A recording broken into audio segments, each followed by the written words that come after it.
as some people call me as well, you know, representing Lions Den Fam, you know, business community for Rastafari, you know, because due to all of this criminalization and all this thing, you know, I mean, the only solution is, you know, employment creation. We know that there's not enough jobs for everyone within the community. You know, for everyone who go through the educational system, there's not enough jobs for them in the world. So, you know, common sense show you say, you know, everyone have to really depend on employment creation. And I mean, for the Rastafari community, you know, one of the main thing in our sacrament is the herbs. And also the herbs has also provided a lot of employment for I and spiritual upliftment. And I mean, we all know that the herb is a plant.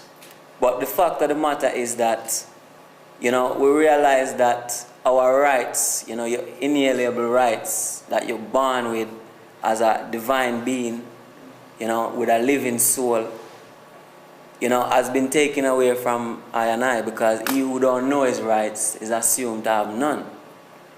So what it is now, from the Rastafari community who face this so-called criminalization and discrimination, you know, and through all these prohibitions, because they have a thing what them call, these words that they use, they say crime. You know, but what caused crime? You know, crime, as Bob Marley says, is because of laws. But you know, what law is it that are we governed by? You know, I mean, we know the laws of nature. You know, gravity, you broke your neck. You know, we know the law of nature, we know the law of life, that we are living flesh and blood. We know even that the UK is a common law jurisdiction, you know, which is, you know, just harm, loss, damage.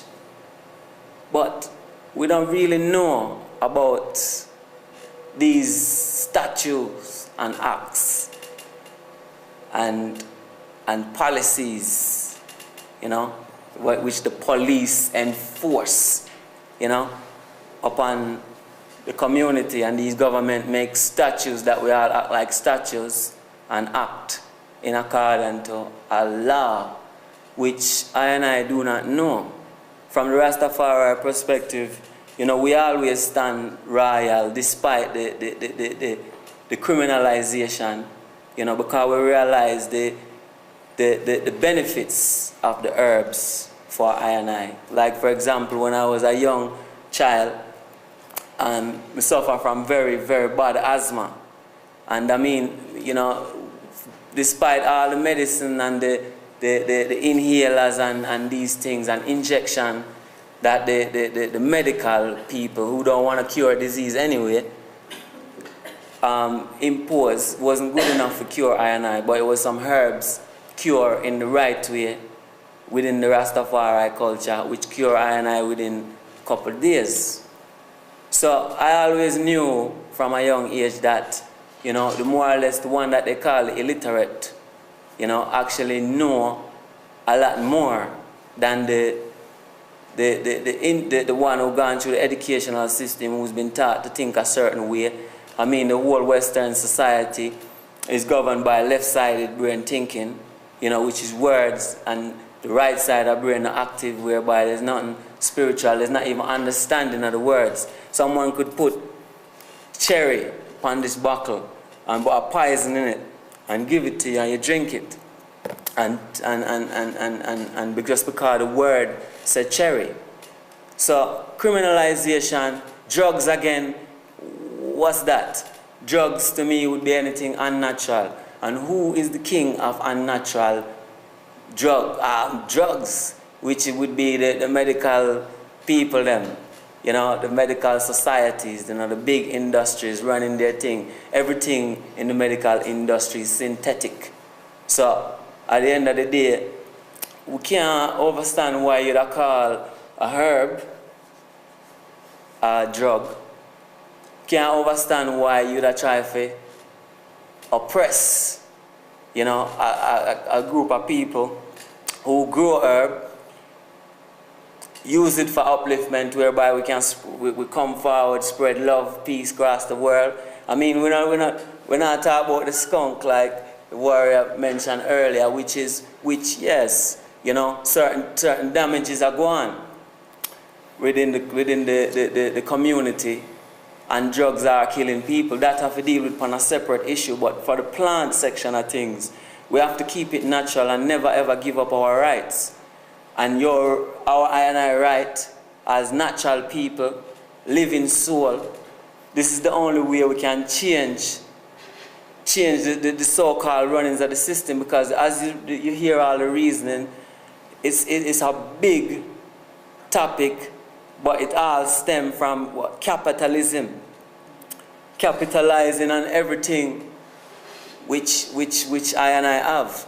I mean, it started, you know, more or less, it concentrated from the African slave trade, but you know, all of we in a slavery now.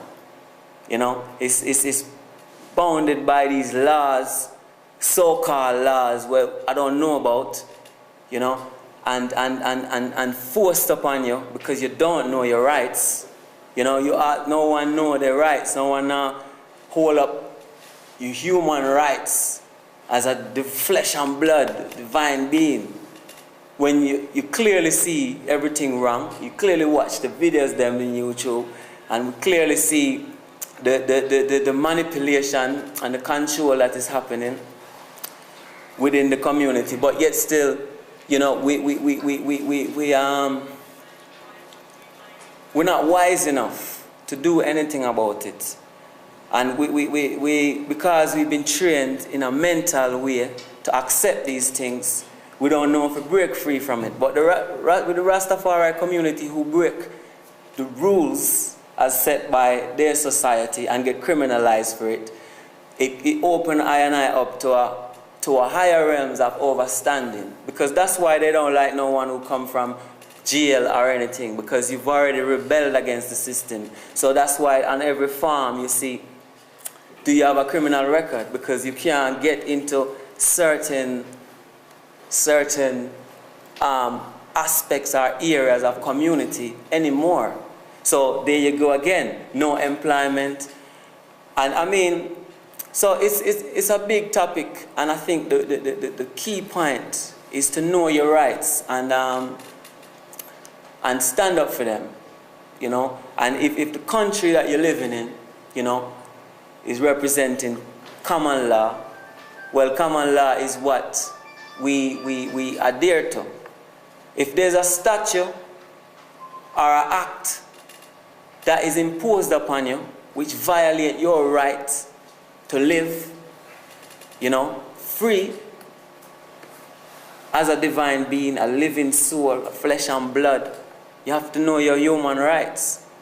And we, from this standpoint, we always stand for our rights, our human rights, our divine rights, even though they take you in their court speaking another language that we don't even know about, legalese, and you unknowingly giving away your rights just by communicating with them, you know. And I mean, we naturally can hear fallacy, like we naturally can hear them trying to take away your rights that you have to give it up freely, you know, to conform within this system. They ask you, do you understand? You know, Rastafari said, no, we don't understand you, we overstand what you are trying to do. The judge is just a man, physical being just like I and I. And furthermore, if he's doing something which is violating other people's rights, he's the wrong man to judge you. And if everyone in this courtroom is judging you and don't know you, what you've been through, your situation in your community, or what you do anything about you, how can they judge you? So, you know, I just wrap it up like that still. You know, laws, crime, race again. You know, you mentioned race. Is it a race on a track? You know, because all words with the ism and schism, all words with a ism is created to create conflict, you know, within these communities. So race and racism, all the words that I use, I do not understand it. All I know is our rights is our rights. Everyone have a right. If you want to grow a plant, it's fine, especially for spiritual reasons. It's your right again, you know. I mean, who is trying to stop you from and decriminalize your natural rights? Them is the people that we have to address just by standing up for our rights, being sovereign, royal, and overstanding yourself.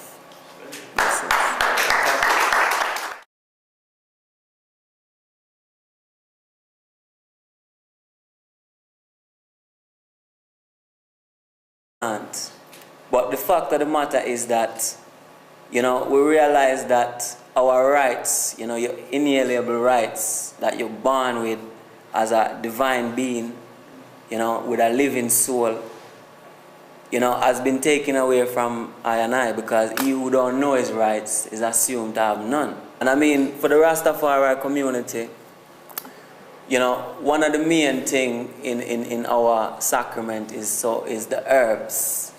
And also the herbs has also provided a lot of employment for I and spiritual upliftment. And I mean, we all know that the herb is a plant. So what it is now, from the Rastafari community who face this so-called criminalization and discrimination, you know, and through all these prohibitions, because they have a